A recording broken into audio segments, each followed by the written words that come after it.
The night everything ended, she looked me straight in the eyes and told me I would regret ever walking away from her. There was no hesitation in her voice, no doubt, just pure certainty that I would come crawling back. I remember staring at her for a second, feeling something inside me finally go quiet after years of noise, and replying calmly that we would see about that. What she did not realize was that I had already decided how this story would end, and it was not going to be the way she imagined. I was sitting alone in my car outside a crowded restaurant, watching through the glass windows as my fiancée, Vanessa, laughed with her friends like nothing in the world mattered.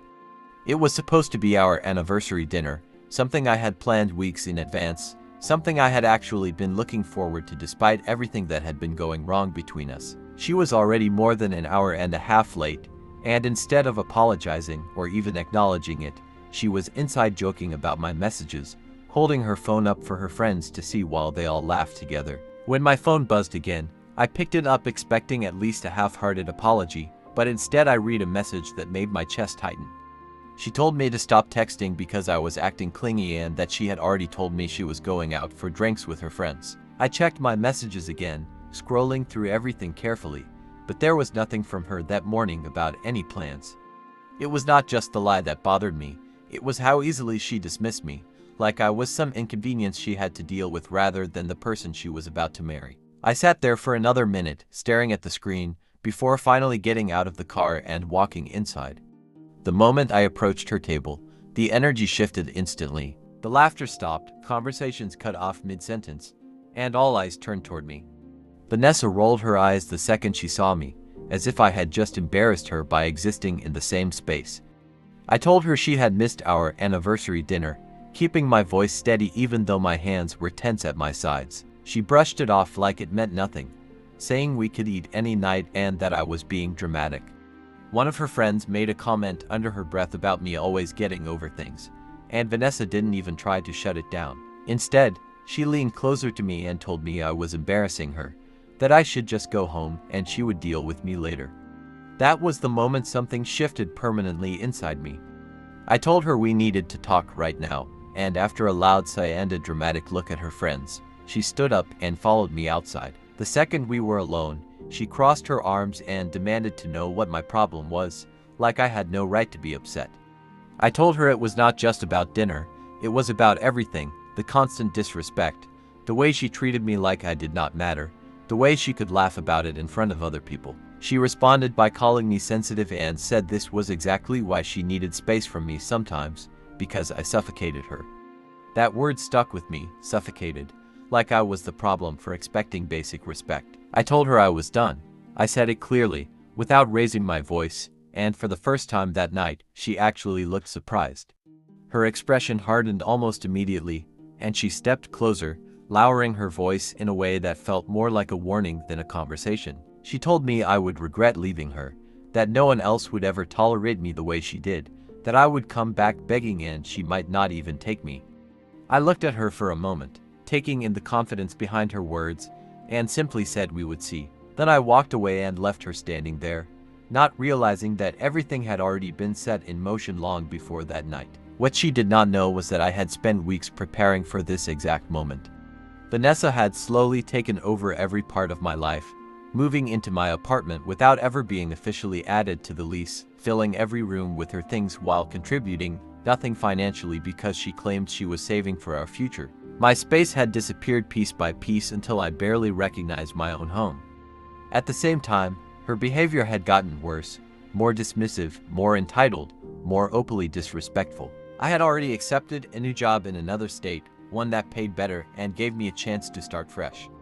I had already packed most of my important belongings and arranged for my brother to help me move everything else. That anniversary dinner had been my last attempt to see if there was anything left worth saving, and her behavior that night gave me my answer. She came home around 3 in the morning, trying to slip into bed quietly like nothing had happened. I stayed still, pretending to be asleep while she whispered apologies into the darkness, promising to make it up to me. It was something she had done before, say sorry without meaning it, without changing anything. The next morning, she acted like everything was normal, making breakfast, smiling, asking about a makeup dinner, as if the previous night had never happened. When I told her there would be no dinner and reminded her that we were done, she laughed at first, thinking I was just upset and would get over it like always. But when she realized I was serious, her tone changed completely. She told me I was not breaking up with her and that she was not going anywhere. When I told her I would be moving out, she threatened to make my life difficult, as if intimidation would somehow make me stay. That night, while she tried to charm her way back into my good graces, I stuck to my plan. Early the next morning, my brother arrived with a truck and a couple of friends. We worked quickly and quietly, loading everything that belonged to me while Vanessa was still asleep. By the time she woke up and stumbled into the living room, confused and panicked, most of it was already gone. She tried to stop us, tried to argue that it was her home too, but the truth was simple. My name was on the lease, not hers. She had been living there without paying rent, without any legal claim to the place. When she realized I was serious, she started demanding answers, asking where I was going, insisting I needed her. That was when I told her about the new job in another state and that I would be gone by Monday. The look on her face shifted from anger to disbelief, like she could not comprehend that I had planned all of this without her. She accused me of betrayal, of pretending everything was fine while making plans behind her back. I reminded her that she had done the same thing by skipping our anniversary without a second thought. Before I left, I handed her an envelope with information about the lease and the landlord, making it clear that what she did next was her responsibility. Then I walked out for the last time, leaving her in a space that no longer felt like mine. For the first couple of weeks, things were peaceful. My new job was everything I hoped it would be, and for the first time in a long time, I felt like I could breathe. But that peace did not last.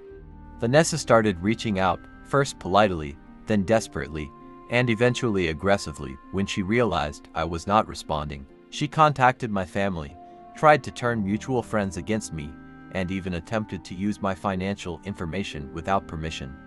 Each time she escalated, I responded by cutting off another avenue of contact, changing passwords, blocking accounts, and documenting everything. When she showed up at my workplace unannounced, claiming to be my wife and causing a scene, I knew it had gone too far. That was the moment I decided to take legal action. I filed for a restraining order, presenting evidence of her harassment and attempts at fraud.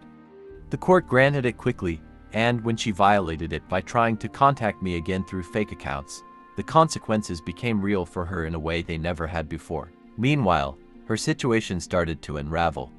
Without a job, without savings, and without me to fall back on, she quickly burned through the goodwill of the friends who had initially supported her. One by one, they realized what I had already known, that she took more than she gave, that she created chaos wherever she went, and that she refused to take responsibility for anything. Eventually, she ended up back with her parents, her plans of becoming something bigger replaced with the reality of starting over from nothing. I heard about it through mutual connections, but by then, it no longer affected me the way it once would have. Looking back, I sometimes think about the way she told me I would regret leaving.